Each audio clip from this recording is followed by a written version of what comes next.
안녕하세요. 저는 회사를 다니는 30대 평범한 돌싱 남성입니다.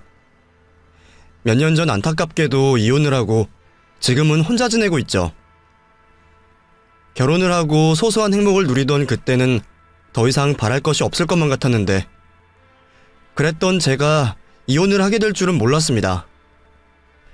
요즘 세상에 이혼이 별거 아니라고 하지만 저한테는 참 쉽지 않은 선택이었어요. 어릴 적 아버지가 일찍 돌아가시고 홀어머니와 단둘이 지내며 누구보다 가족을 바라던 저였으니 말입니다. 하지만 인생살이가 늘 제 마음대로 되지는 않고 저한테도 그런 믿을 수 없는 일이 벌어지고 말았네요. 저와 아내는 지인의 소개로 만나 무려 5년의 연애 끝에 결혼에 성공한 커플이었습니다. 저는 아내를 참 사랑했습니다. 사랑하는 만큼 아끼며 연애 때부터 아내를 공주처럼 대해주었고 언제나 아내가 바라던 대로 해주었던 사람이었습니다. 5년이나 만났던 만큼 결혼은 당연하다 생각했고 저는 아내가 늘 바라던 대로 야경이 잘 보이는 호텔에서 명품 가방과 반지를 건네며 프로포즈를 하며 결혼을 약속했습니다. 프로포즈를 받은 아내는 행복해 보였고 저도 행복해하는 아내의 모습에 행복했습니다. 그런 저희는 결혼을 한 뒤에도 행복한 신혼생활을 하며 아무 문제 없이 잘 지내고 있었죠. 제가 누구보다 좋은 남편이 될 거라 말해주던 아내의 말대로 저는 결혼을 하고서도 늘 좋은 남편 노릇을 하기 위해 노력했었습니다. 가끔씩 아내의 과한 요구들이 제게는 버거울 때도 있었지만 저는 결혼 후에도 연애 때처럼 아내에게 맞춰주던 남편이었습니다.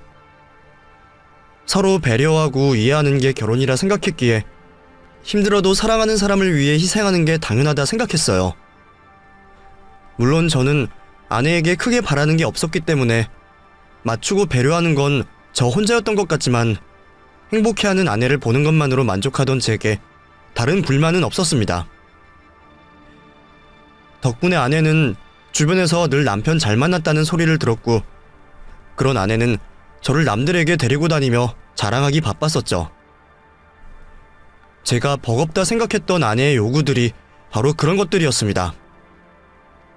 아내는 동창 모임이나 지인들을 만날 때마다 꼭 저를 보여주고 싶어 했습니다. 부부 동반이나 다른 집 남편도 오는 자리면 몰라도 제가 같이 하기 어려운 모임인데도 아내는 제가 꼭 친구들에게 얼굴을 보이고 인사를 하기를 바랐거든요. 아내는 남편에게 사랑받는 모습을 과시하고 싶은 듯 제가 다른 지인들 앞에서 아내를 모임에 데려다 주거나 데리러 가는 것을 바라곤 했습니다. 여보, 미안한데 나 오늘은 야근이 있어서 좀 힘들 것 같은데? 그냥 택시 타고 가면 안 될까? 데리러 오기로 해놓고 갑자기 그런 게 어딨어. 이미 친구들한테 여보 온다고 다 말해놨단 말이야. 근데 일이 언제 끝날지 모르겠어. 급한 일이라서. 몰라. 데리러 올 때까지 안 나갈 거니까 나 여기 계속 두기 싫으면 어떻게든 와. 잘난 남편을 친구들에게 매번 보여주고 싶다던 아내는 그렇게 억지를 부렸고 그럼 저는 어떤 일이 있더라도 아내를 데리러 갈 수밖에 없었습니다. 그런 일이 자주 벌어지다 보면 좋은 마음으로 하던 저도 피곤할 수밖에 없었죠. 그런 아내는 저와 단둘이 신혼생활을 하는 게 좋다며 아이 계획도 미루었습니다. 원래 저희의 계획은 결혼 2년 차에 임신을 준비하는 거였는데 막상 2년이 지나고 보니 아내가 임신 생각이 없다며 말을 바꾸더군요. 우리 슬슬 임신 준비해야 하지 않을까? 우리 어머니도 기다리시고 저번에는 장인어른도 말씀하시던데 어른들은 다들 걱정이신가 봐. 임신? 나는 지금 여보랑 이렇게 둘이 있는 게 너무 좋은데? 당장 아이 갖고 싶지 않아. 여보도 지금이 좋지 않아? 나랑 있으면 행복하다고 했잖아. 그러니까 임신은 좀 더 미루자. 응? 얘기했던 것과 달라져서 당황스럽기는 했지만 아내가 그렇게 말을 하니 저는 어쩔 수 없이 아내의 요구대로 임신을 미룰 수밖에 없었습니다. 그리고 걱정하시던 어머니께도 제 핑계를 대며 아내를 감싸주었죠. 심지어 장인 장모님께 철없다고 혼날까봐 무섭다는 아내 때문에 처가댁에도 제 핑계를 대었습니다. 너희들 아직 아이 소식 없어? 슬슬 갖는다 그러더니 왜 소식이 뜸해? 아, 사실 제가 좀 미루자고 그랬어요. 지금 회사 일로 제가 좀 바빠서 당장 아이를 갖기 힘들 것 같아서요. 조금만 기다려주시면 좋은 소식 들려드리겠습니다. 그래? 뭐 김서방이 그렇다면 어쩔 수 없는 거지. 그래도 너무 기다리게 하지는 말게. 요즘 사람들 생각은 알지만 그래도 늦게 임신하면 여자들만 고생이잖아. 하긴 뭐 김서방이 우리 딸한테 잘하는 건 다들 아니까 걱정은 안 되지만. 처갓집에서조차 아내 대신 제가 총대를 맬 만큼 제가 처가에 믿음직스러웠던 건 사실이었습니다. 아내를 사랑하는 만큼 처가댁에도 잘하던 저였으니까요. 좋은 것 있으면 늘 장인장모님 챙겨드리고 큰아들 노릇을 하며 하나뿐인 처남에게도 아내의 동생이 아니라 진짜 제 친동생처럼 대했으니까요. 덕분에 저는 처갓집 식구들과도 한가족처럼 잘 지냈고 아내와도 아무 문제 없이 남부럽지 않은 결혼 생활을 이어가고 있었습니다. 이제 결혼 4년 차에 접어들며 저와 아내 사이에도 끈끈한 믿음이 생겼을 거라 생각했어요. 그런데 어느 날 아내가 회사에 있던 제게 사진 한 장을 보내며 갑자기 화를 내는 거였죠. 당신 이거 뭐야? 나 몰래 바람 피고 있었어? 어떻게 네가 나한테 그럴 수가 있어? 그게 무슨 소리야, 바람이라니. 설마 이 사진 보고 그러는 거야? 그건 그냥 거래처 직원이랑 밥 한 끼 한 것뿐이야. 심지어 단둘이 있던 것도 아니라고. 그 말을 나더러 믿으라는 거야? 내 친구가 당신이 그 여자랑 노닥거리는 거 다 봤대. 한참 보는데도 다른 사람 같은 건 없었다던데? 이렇게 증거까지 눈앞에 있는데 발뺌할 거야? 아내가 불륜 증거라며 보여준 사진은 그냥 식당에서 찍은 별것 아닌 사진 한 장이었습니다. 심지어 원래는 제 옆자리에 다른 여직원도 함께 있었는데 그 직원이 잠시 화장실을 간 사이에 저와 거래처 직원이 단둘이 있던 사진을 찍은 듯 했죠. 저는 절대로 아니라고 해명했지만 아내는 제가 그 거래처 직원에게 웃어줬다느니 몸짓이 심상치 않다느니 하며 저를 불륜으로 몰아가고 있었습니다. 갑자기 하지도 않은 불륜을 저질렀다고 오해를 받으니 당황스러웠지만 그때까지는 설마 무슨 일이 있을까 싶었습니다. 사실 아내가 제게 그런 의심을 했던 게 그때가 처음은 아니었거든요. 연애 시절부터 아내는 제게 의붓중처럼 의심이 많은 사람이었습니다. 제가 다른 여자랑 말만 해도 무슨 얘기를 했느냐며 꼬치꼬치 캐묻고 제가 밖에서 여종업원에게 친절하게 대하는 것도 못마땅해 하던 사람이었어요. 그때는 그냥 나를 너무 사랑해서 질투를 하는구나 귀엽게 생각했는데 결혼을 하고 부부가 되었는데도 아내는 종종 그런 의심을 하곤 했습니다. 그렇다고 그동안에는 대놓고 저더러 바람을 폈다는 소리를 한 적은 없었는데 이제 와서 그런 별것도 아닌 사진을 보고 저를 의심한다는 게 저는 황당하기만 했습니다. 그 친구가 무슨 말을 어떻게 했는지 모르겠지만 나 정말 아니야. 정말 억울해. 내가 직접 얘기해볼 테니까 그 친구 좀 바꿔줘. 어? 당신이 전화해서 뭐 하는데? 왜? 이제는 내 친구까지 꼬시려고? 내가 당신을 얼마나 믿었는데 어떻게 이럴 수가 있어? 정말 나 진짜 아니라니까. 여보, 나를 왜 못 믿어? 어? 끝까지 아니라고 억울하다 말하는데도 이미 아내는 제 이야기를 들어줄 생각이 없어 보였습니다.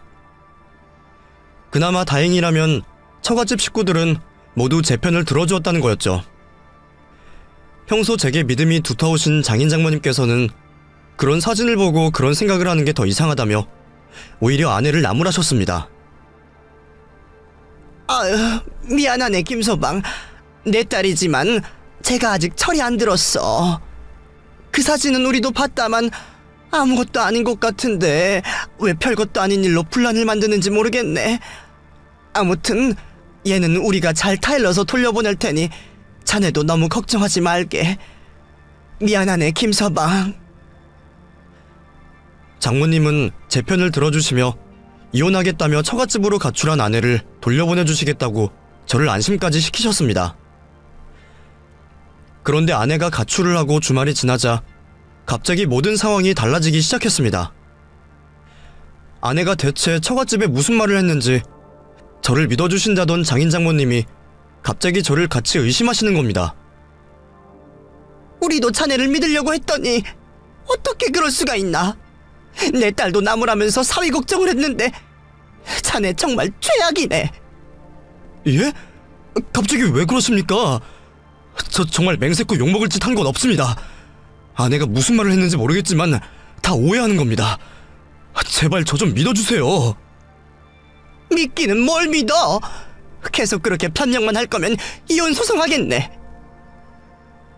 며칠 사이에 갑자기 제게 마음을 돌리신 장인 장모님 때문에 당황스럽기도 잠시, 얼마 뒤 처남까지 저를 찾아와 제 욕을 하며 화를 내고 있었습니다. 우리 가족이 매형을 얼마나 믿었는데 어떻게 그럴 수가 있어요? 처남, 나 정말 아니야. 무슨 말을 들었는지 모르겠지만 불륜이라니 말도 안 되잖아. 내가 그럴 사람이야? 처남은 나 좀 믿어줘야지. 이제는 뻔뻔하게 잡아떼기까지 하네. 이미 다 듣고 왔는데 끝까지 발뺌하면 끝이야. 당신 변명 더 들을 생각 없고 나는 우리 가족이랑 우리 누나를 힘들게 한 당신 절대 용서하지 않을 거야.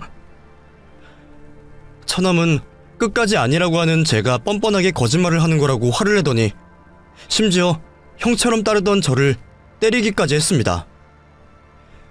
처남은 학창시절 취미로 복싱까지 했던 탓에 저는 무차별하게 주먹을 휘두르는 처남에게 그대로 당할 수밖에 없었어요. 그렇게 처남에게 얻어맞은 저는 전치 3주의 진단을 받으며 병원에 입원까지 해야 했습니다. 회사에는 사고를 당했다고 얘기를 할 수밖에 없었죠.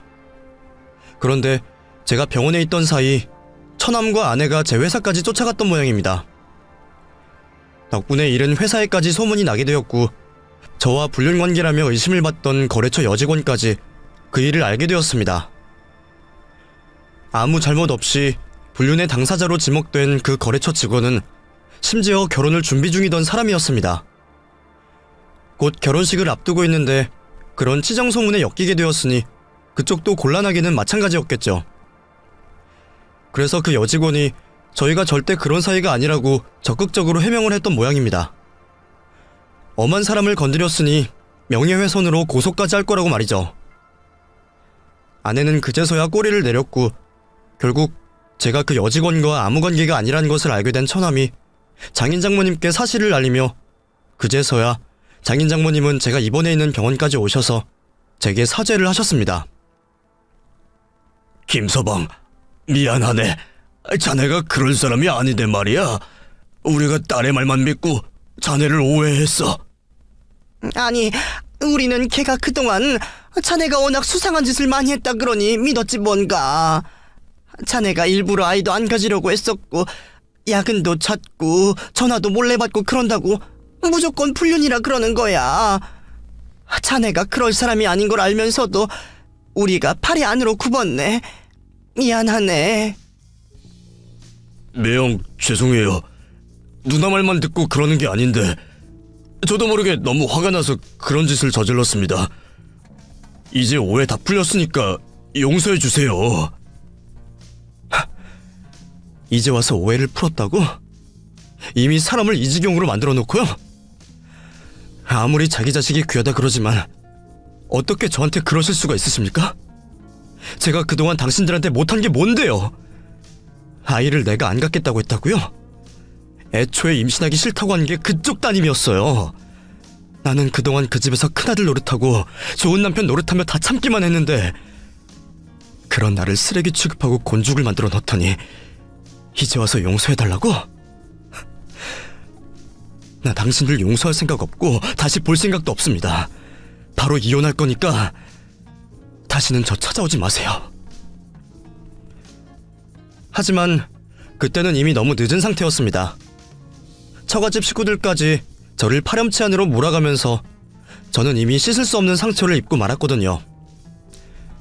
내가 그동안 아내며 처갓집에 간이고 쓸기고 다 빼주었는데 결국 저는 그 사람들한테 남이나 다를 게 없었습니다. 내가 정말 그 사람들한테 가족이었더라면 겨우 그런 사진 한 장과 한쪽 말만 믿고 사람을 모함하지는 않았겠죠. 그리고 아내를 누구보다 사랑했던 제게는 아내의 행동이 충격일 수밖에 없었습니다. 아내가 뒤늦게 사죄를 한다 한들 저는 이제 그 사람과 더 이상 같이 할 자신이 없었어요. 아니나 다를까 이혼을 하겠다는 저의 말에 아내가 저를 찾아왔습니다. 저더러 이혼하자고 눈에 핏대 세울 때는 언제고 이제 와서 잘못했다 그러더라고요. 여보, 내가 잘못했어. 내가 잠깐 미쳤었나봐. 친구 말만 듣고 당신 오해하면 안 되는 건데 그땐 나도 당신을 자꾸 의심하게 됐어. 당신이 너무 잘나서 당신이 나 같은 거 버릴지도 모른다 생각했나봐. 정말 미안해. 사과할 필요 없어. 이제 이혼하면 남인데 내가 그딴 사과 받아서 뭐해? 나 이제 당신 얼굴 볼 생각 없고 가증스러운 말도 듣고 싶지 않아. 최대한 빨리 끝내고 싶으니까 합의 이혼해. 그나마 서로 피곤하기 싫어서 합의 이혼을 하자는 제 말에도 아내는 이혼을 못한다며 도장을 찍지 않겠다는 말만 했습니다. 나 이혼 못해. 내가 당신 없이 어떻게 살아? 이혼을 못해? 못하면 소송으로 가야지. 근데 소송까지 가면 당신이랑 당신 부모님도 무사 못할 거야. 나 당신 동생 폭행으로 고소할 거고 당신 부모님한테 피해 보상할 거야. 죄 없는 사람 모함했으니 죗값을 치르셔야지. 그렇게 다 하고 당신이랑도 이혼 소송할 거야. 이혼 못 해준다고 해봤자 내가 고소하면 그만이야. 어차피 이혼 사유 당신한테 있잖아. 어때? 어디 갈 때까지 가볼까?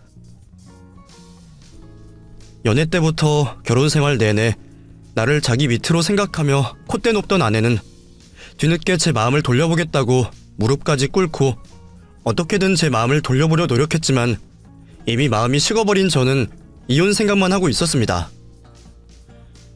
아내와는 도저히 말이 통하지 않아 처갓댁에 연락을 했고 결국 저는 처남을 고소하지 않겠다는 조건으로 제게 유리하게 합의 이혼을 할 수 있었어요. 제가 해간 집에 대한 재산 분할 같은 건 없이 아내가 몸만 나가는 걸로 말이죠. 그게 그나마 다행이라 해야 할지 모르겠지만 덕분에 저는 한 달도 안 되어 이혼 서류에 도장을 찍을 수 있었습니다.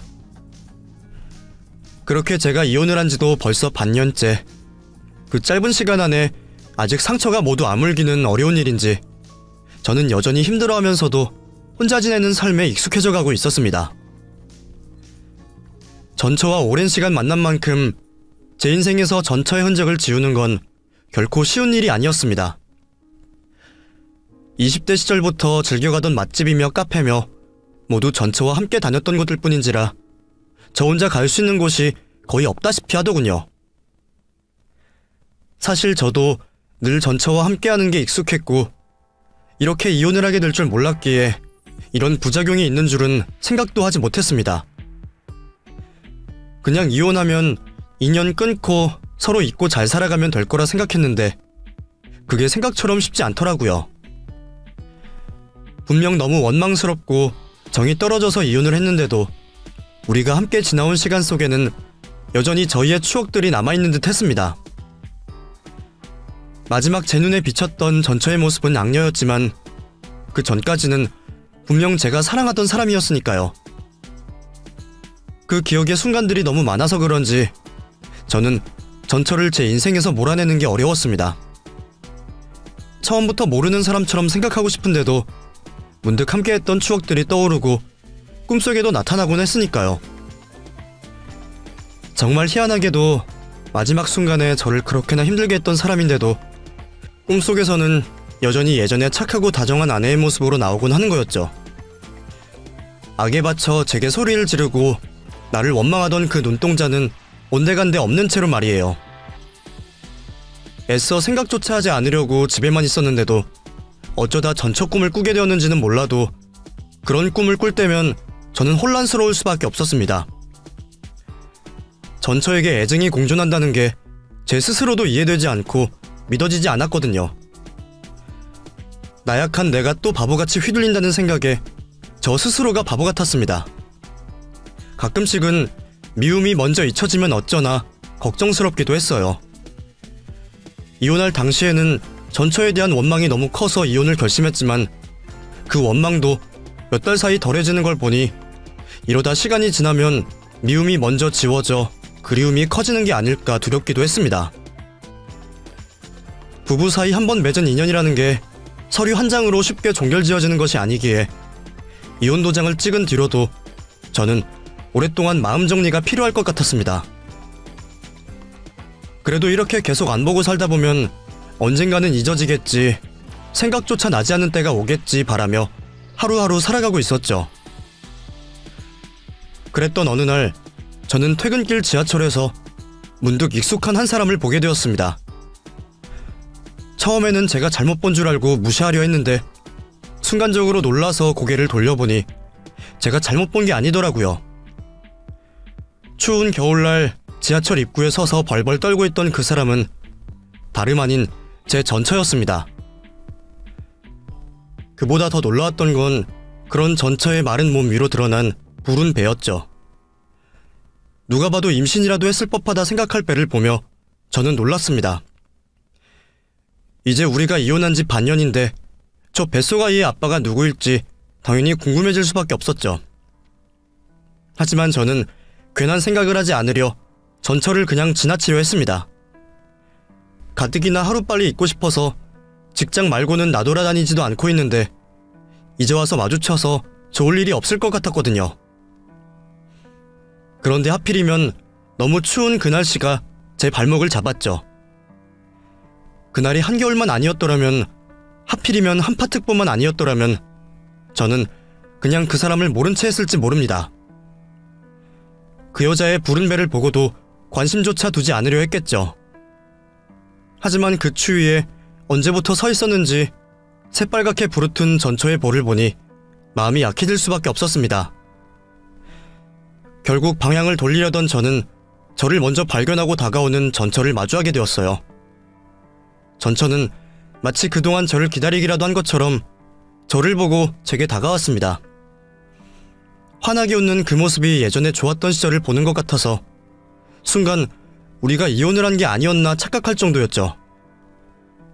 하지만 서로의 약지에 보이지 않는 반지가 우리 사이의 현실을 말해주는 듯 했습니다. 그래도 인도적인 차원에서 추위에 떠는 사람을 모른 척할 수 없던 저는 임신한 채로 한겨울 길 위에 서 있는 그녀의 사정을 들어봐 주려 했죠. 여보, 여보라니, 말 조심해. 우리 이혼한 지가 언젠데 내가 왜 여보야?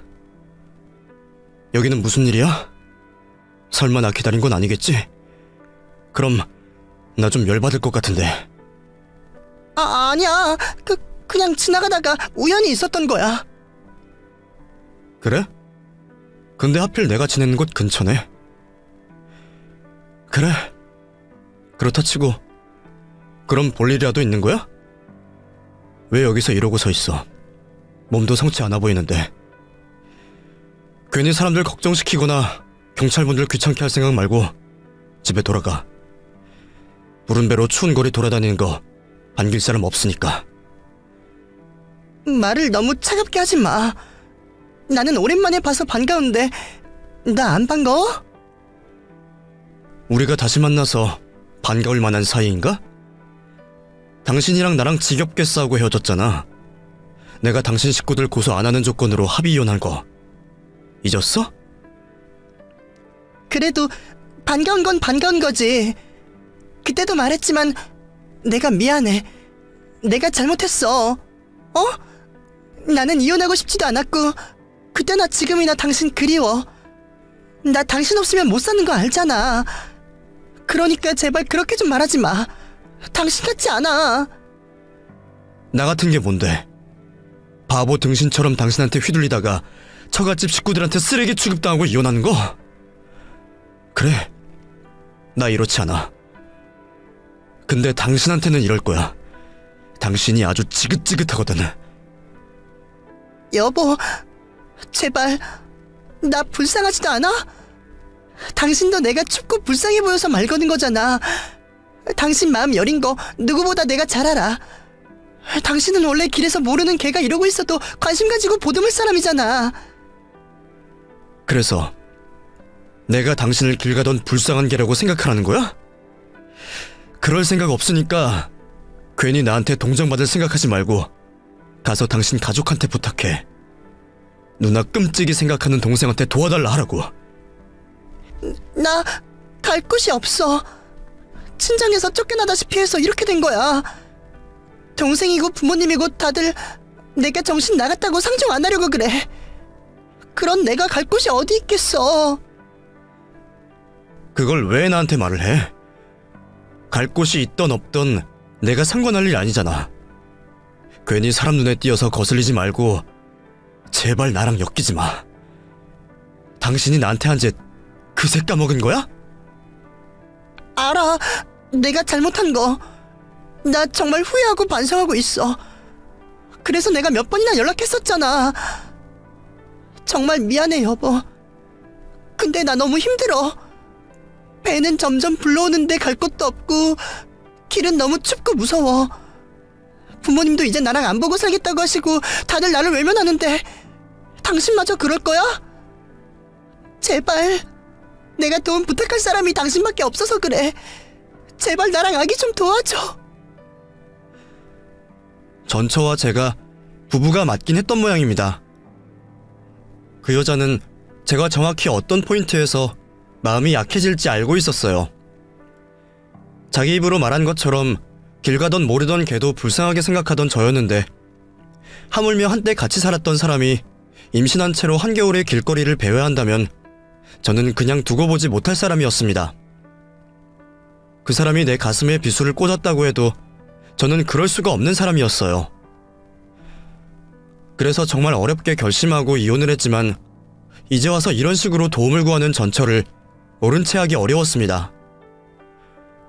결국 저는 마지막 호의를 베풀 수밖에 없었어요. 제발 아이를 무사히 낳을 때까지만 도와달라는 전처의 부탁으로 저는 무보증의 원룸 하나를 구해주었습니다.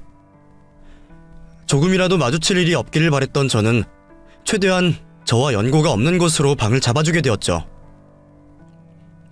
도움이라도 받을 수 있게 근처에 잡아주지. 그러다 나 무슨 일 생기면 어떻게 하라고. 자꾸 그런 소리 하면 이마저도 없을 줄 알아. 당신 진짜 염치 없어? 어떻게 나한테 계속 도움받을 생각만 하고 있어? 뭔가 착각하고 있는 모양인데 나 이거 내 전처 돕는 거 아니야. 그냥 불이웃 돕는 거야. 그러니까 괜한 의미 부여하지 말고 더 이상 나한테 매달릴 생각도 하지 마. 저는 단호하게 말을 하고 전처에게 사람된 도의를 보였습니다. 저와 다시 잘해보고 싶어하는 전처를 도와주는 게 마음에 걸렸지만 그래도 사람인 이상 임산부를 모른 척할 수는 없었죠. 그 와중에 저는 혹시라도 아이의 아버지에 대해 물어봐야 하나 계속 고민을 했습니다. 전처가 먼저 말을 하지 않는 걸 보면 내 아이는 아닐 거라 생각하고 있었지만 하필 이혼한 지 반년이 안 된 시기였기에 어쩌면 내 아이일 수도 있겠다 싶은 생각이 들었어요. 만약 비슷한 시기에 남자가 있었다면 아이가 태어나기 전에는 확실히 알 수 없을 테니까요.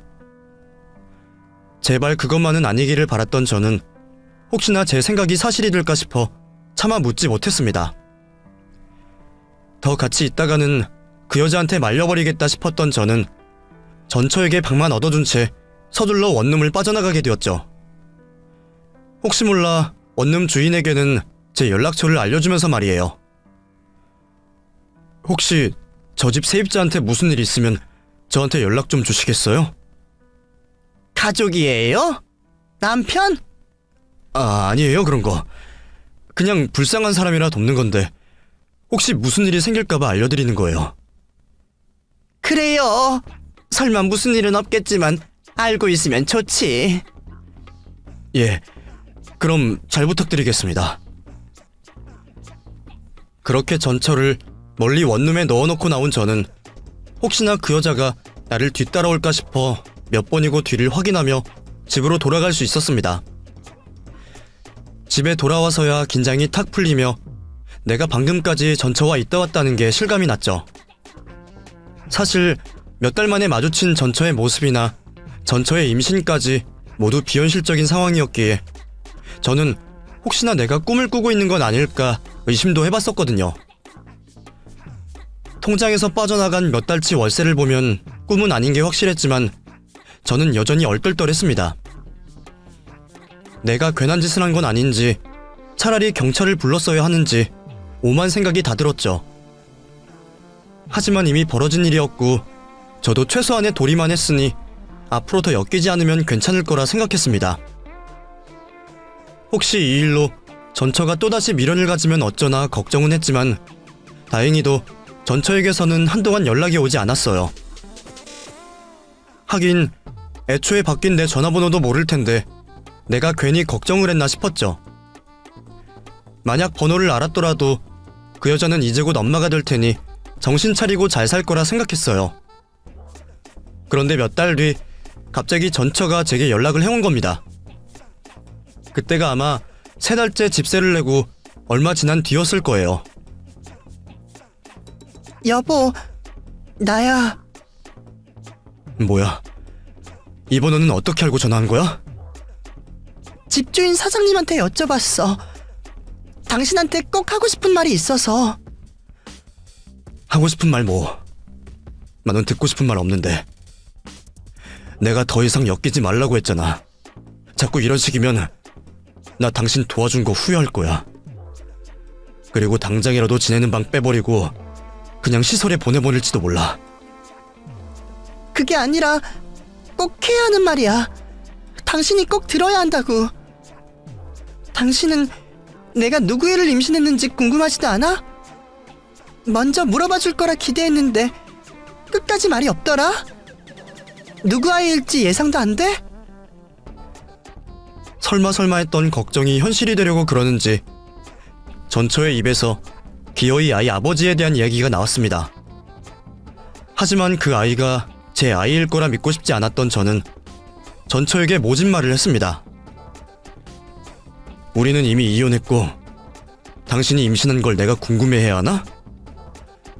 설마 그 애가 내 애라고 하고 싶은 건 아니지? 내 기억에는 이혼하기 직전에도 그런 일 없었던 것 같은데. 그리고 당신 피임약 열심히 먹지 않았어?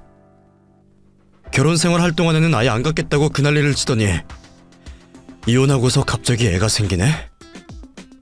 글쎄, 이제는 그 애가 내 애가 맞던 아니던 나는 관심 없어.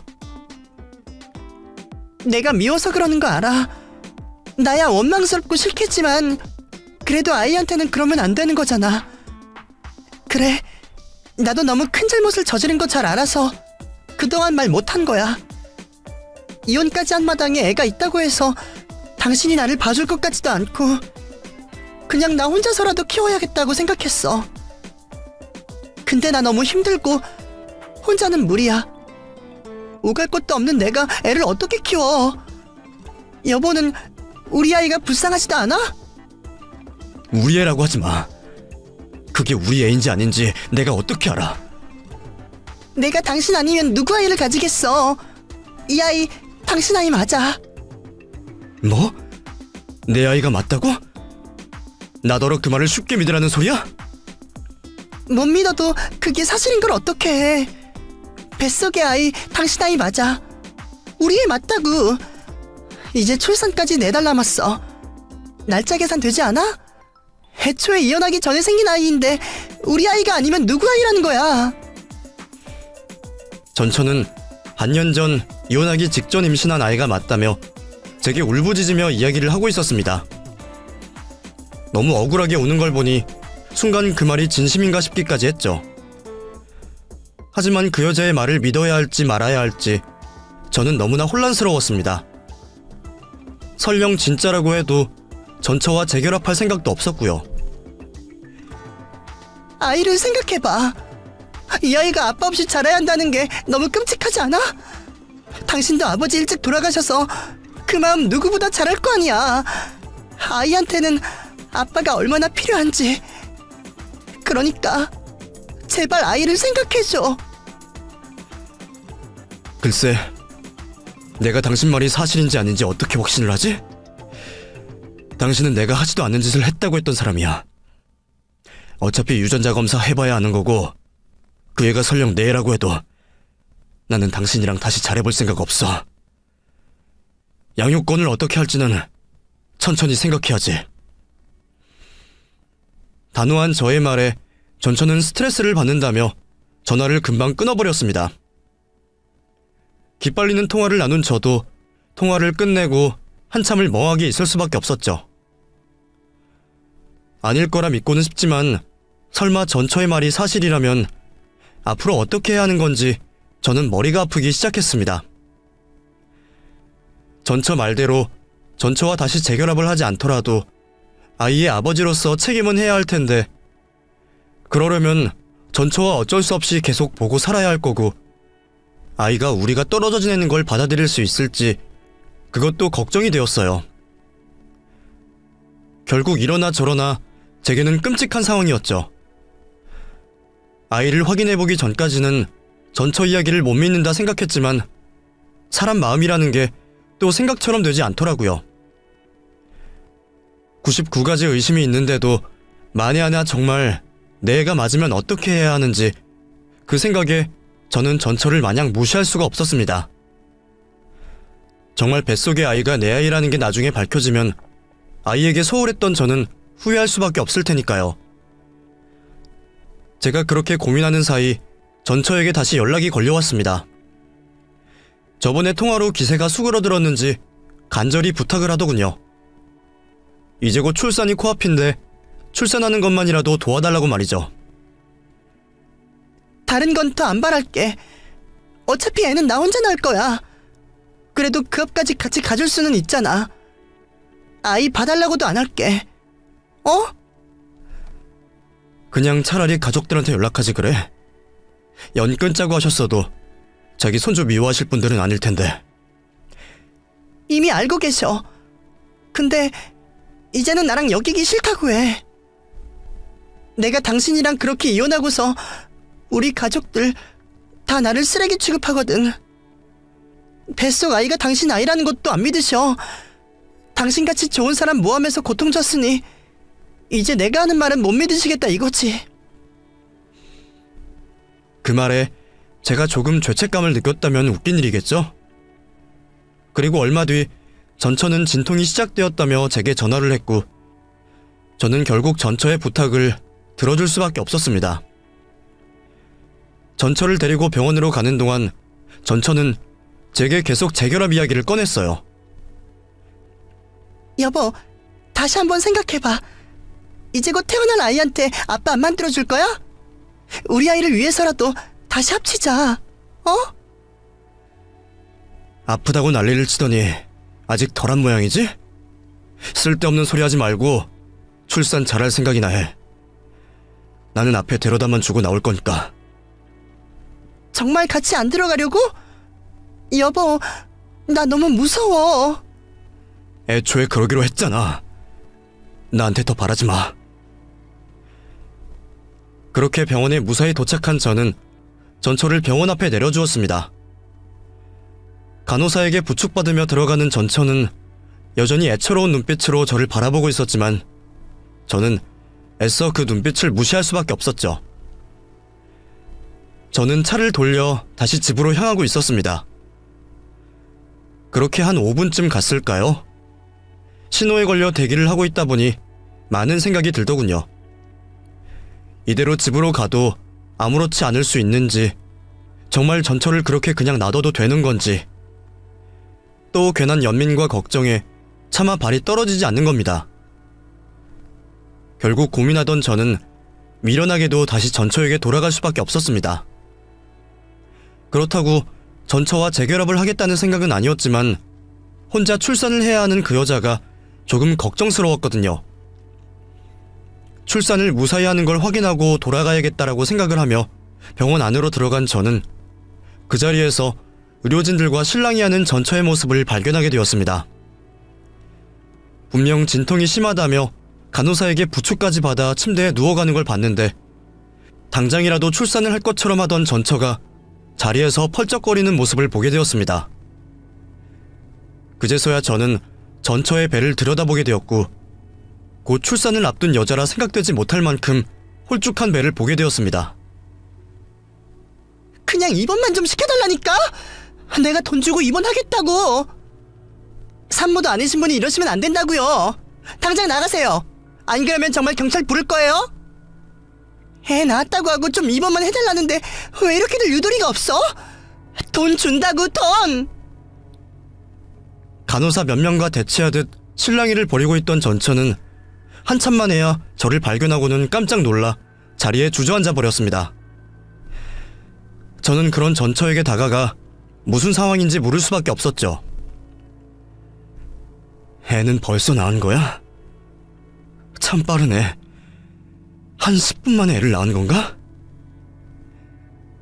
전처는 떨리는 동공으로 저를 바라보며 아무 말도 하지 못했습니다. 역시나 그것들은 모두 거짓말이었어요. 그 여자는 있지도 않은 아이까지 만들어 저를 기만하고 있었습니다. 거짓말일 거라 생각하면서도 만에 하나를 걱정했던 제가 머저리가 된 기분이었습니다. 내 아이가 아닐 수는 있겠다고 생각했지만 설마 임신 자체가 가짜였을 거라고는 생각도 못했거든요. 임신을 한 것도 아니면서 불쌍한 척하고 가련한 척하며 사람을 놀리고 있는 줄도 모르고 저는 잠시나마 예정의 그 여자를 동정하고 제 사비를 털어 방까지 얻어주었는데 말입니다. 사람 뒤통수를 이렇게 여러 번 때릴 수도 있는 건지 도저히 믿어지지 않았습니다. 여기 이분 보호자세요? 그럼 저희 대신 좀 데려가 주세요. 산모 아니면 입원 안 된다고 말씀드리는데도 자꾸 억지로 입원을 시켜달라 그러셔서요. 자꾸 이러시면 저희도 경찰 부를 수밖에 없거든요. 부르세요. 예? 부르시라고요, 경찰. 저 여기 이 사람 보호자 아니에요. 진짜 보호자들 불러드릴 테니까 경찰부터 부르세요. 이 여자 거짓말쟁이의 제정신 아니라서 무슨 짓 할지 모르니까. 제 말에 당황하던 간호사들은 결국 경찰을 불렀고 저는 처갓댁에 연락을 해 자초지정을 설명했습니다. 10달 만에 제 전화를 받게 된 장인어른도 당황스러워하기는 마찬가지셨죠. 김서방, 자네가 웬일인가? 여기 따님이 가짜 임산부 소동을 벌여서 병원이에요. 곧 경찰 들어올 거니까 경찰서에서 조사받고 데려가셔야 할 겁니다. 뭐? 우리 딸이 거기에 있다고? 아니, 걔가 김서방을 찾아간 거야? 예. 저한테 찾아와서는 제 애를 임신했다고 재결합하자 그러더라고요. 그래놓고는 결국 임신도 가짜였네요. 대체 따님 간수를 안 하시는 겁니까? 이혼한 지 1년이 다 되어가는데 계속 이런 식이면 저 정말 곤란합니다. 접근 금지 명령 받아내기 전에 제발 따님 간수 좀 잘해주세요. 괜히 남들한테 피해주지 마시고. 그렇게 전처의 가족에게 연락을 한 저는 그쪽에서 다시는 그 여자가 나를 찾아오지 않게 하기로 다짐을 받고 통화를 끝냈습니다. 제가 가족에게 연락을 했다는 걸 듣고 있던 전처는 끝까지 제 바지가랑이를 붙잡고 애원했습니다. 여보, 미안해. 거짓말해서 미안해. 근데 내가 왜 이렇게까지 했는지 정말 모르겠어? 다 당신 때문이잖아. 내가 오죽했으면 이랬겠냐고. 이렇게라도 해서 당신을 돌려받고 싶었어. 여보, 원래 이런 사람 아니잖아. 나한테 이렇게 매정하지 못하잖아. 제발 나 좀 받아줘. 우리 다시 시작하자. 내가 정말 잘할게. 그래, 나 매정하지 못했지. 근데 그렇던 나를 이렇게 만든 게 바로 너야. 사실 나도 이혼하고 꽤 힘들었거든?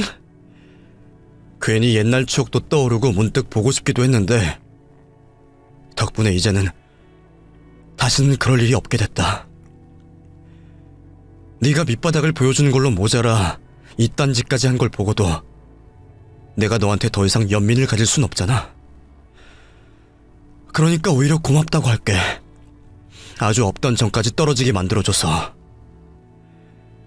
한 번만 더 내 눈앞에 나타나면 그때는 진짜 고소해버리기로 했으니까. 남은 목숨이라도 부지하려면 나 찾아오지 마. 어차피 앞으로 다시는 상종도 안 할 거지만. 고맙다는 건 진심이었습니다. 10년 가까운 인연을 단번에 잘라내는 게 제게는 너무 버거웠으니까요. 미우면서도 좋은 추억을 떠올리던 제 자신이 바보 같기도 했죠. 그래서 다 잊혀지려면 오래 걸리겠다 싶어 속이 쓰렸는데 그 여자가 이런 말도 안 되는 짓까지 벌인 걸 보니 정말 없던 전까지 사라지며 그리워했던 추억마저 싹 지워지는 기분이었습니다. 덕분인지 이제는 그 여자 이름만 들어도 화가 날 지경이 되었죠. 그래서 저는 남은 미련마저 앗아가준 전처에게 고마울 수밖에 없었습니다. 이제는 완전히 잊고 새 출발할 자신이 생겼거든요. 그 후로 저는 정말 다시는 전처에 대한 꿈도 그리움도 없이 새 출발을 시작하게 되었습니다. 물론 아주 생각을 안 할 수는 없었어요. 전처가 불쌍해서 월세까지 내주었던 걸 생각하면 그 돈이 아까워서 피눈물이 날 지경이었거든요. 차라리 돈을 태우면 태웠지 그런 여자를 구제하는 게 아니었는데 말입니다. 그래서 가끔 열받는 생각이 들 때는 있었지만 그것도 잠시였을 뿐 어느새 그 여자는 제 인생에서 완전히 배제되어 버렸습니다. 그리고 다시는 하지 못할 것 같았던 사랑도 시작하게 되었죠. 아직 만난 지 얼마 안 되어 설명할 수는 없지만 전처와 지내던 때에는 느끼지 못했던 안정감을 느낀다는 걸 보면 제가 좋은 사람을 만났다는 확신이 듭니다. 누구보다 저를 이해해주고 저를 배려해주는 사람이거든요. 그래서 이제는 저도 행복해질 수 있지 않을까 싶습니다. 한때는 이혼으로 무척 힘들었던 저였지만 그런 일로 좌절하고 있기에는 아직 남은 인생이 길다 싶어요. 그래서 저는 오늘도 하루하루를 행복하게 살아갈 생각입니다. 감사합니다.